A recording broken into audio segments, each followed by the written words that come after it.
Boa noite, Pivete. Parabéns pela conquista do título.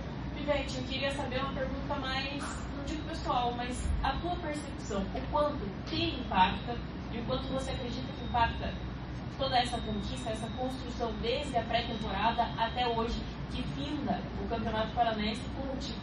O quanto impacta a tua história e a história do Operário. Boa noite a todas e a todos, um prazer falar com vocês, uma saudação especial ao nosso torcedor do Fantasma. Bicampeão! Bicampeão! Bicampeão! Campeão! Bicampeão! Bicampeão! Faça as suas perguntas agora! Desculpa atrapalhar a gente.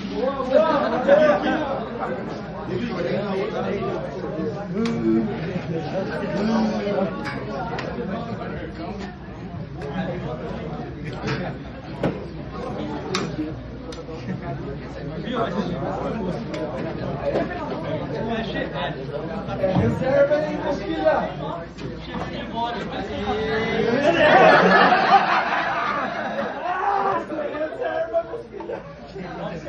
Alô, alô. Tá fedido. Bom, dando início à coletiva, vocês já viram que tem alguns jogadores que não vão estar à disposição na próxima sexta-feira, vão ser cortados aí da viagem para Criciúma. Mas falando sério agora, eu acredito que foi um grande jogo. O Maringá brilhantou ainda mais a nossa conquista. Foi um adversário que nos deu muito trabalho, tanto é que os dois jogos foram muito equilibrados. Prova disso foi o resultado de empate dos dois jogos.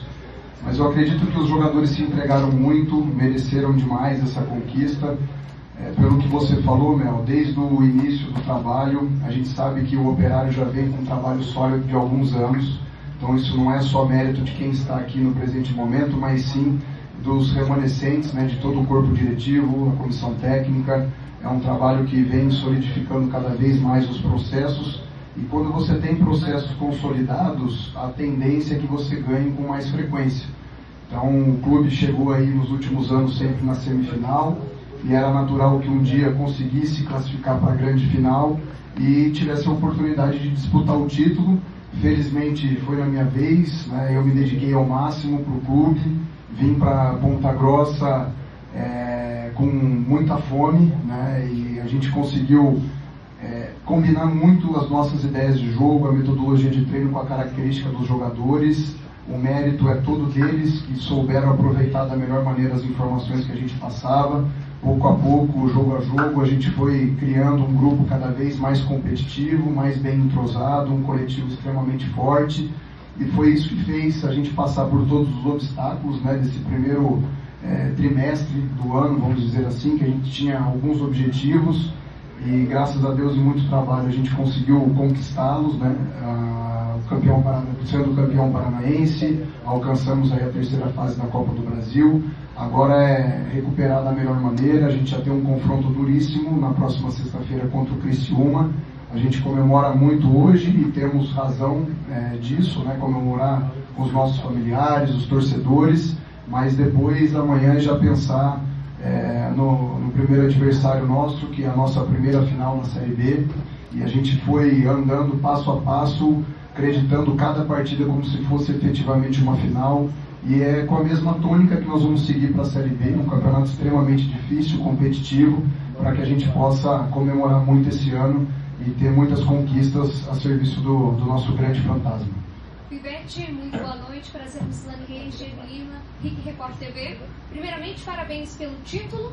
Hoje foi um jogo digno de final de campeonato. De um lado, o Operário, que tinha a pressão de casa, fez a melhor campanha do estadual, claro, e do outro, o Maringá Futebol Clube, que também desempenhou uma excelente campanha.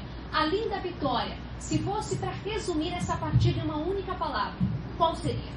Eu acredito que seria a palavra equilíbrio, porque tanto no confronto de lá como no segundo confronto aqui em casa, as duas equipes deram o seu melhor, né? Os jogadores disputaram cada bola, foram eficientes em cada duelo. A gente viu um jogo muito equilibrado, né? O jogo de hoje, acredito que no primeiro tempo a gente tenha começado bem e depois oscilou para baixo. Começamos a perder o meio de campo, o adversário conseguiu ter um volume grande, né, de oportunidades. A gente tinha a questão do espaço, soubemos aproveitar quando tínhamos essa possibilidade, mas no segundo tempo acredito que a gente tenha sido mais competitivo, né, tenha jogado mais no campo do adversário e foi uma partida extremamente equilibrada, mas nós estávamos bem preparados, né, para qualquer circunstância que a partida nos apresentasse. Conseguimos o empate, com o empate tivemos a oportunidade de mais uma disputa de pênalti, ter a máxima eficiência, tanto com os cobradores como também com Elias, né? O Maringá também estava cobrando muito bem, mas na última bola ali a gente conseguiu decidir com uma grande defesa do Elias, e é mérito de todo o grupo, né? A gente tem passado muito bem por essas situações de pênalti, mérito do talento dos jogadores sim, mas também tem muito treinamento envolvido, pois treinamos essa questão desde a pré-temporada e felizmente tem decidido a nosso favor na conquista aí dos objetivos estabelecidos para esse início de ano, né, para esse início de temporada. Gante, boa noite, aqui do seu lado direito, André Cavalcante da RPC. Minha pergunta também vai ser sobre esse assunto dos pênaltis, né? São representantes da nova geração, uma geração mais nova de técnicos brasileiros. E na geração mais antiga, pelo menos quando comecei a acompanhar futebol, você dizia muito aquela história, aquele clichê de pênalti loteria, né? Que poderia ser o acaso, a sorte que definisse isso. E 4 vezes seguidas, acho que não é possível o time ser tão sortudo. Queria que você falasse o que a sua geração, você como representante da sua geração, pensa das disputas de pênaltis, que elas se tornam cada vez mais frequentes, e se essa história ficou no passado mesmo de ser loteria. Eu acredito que nada no futebol e na vida não seja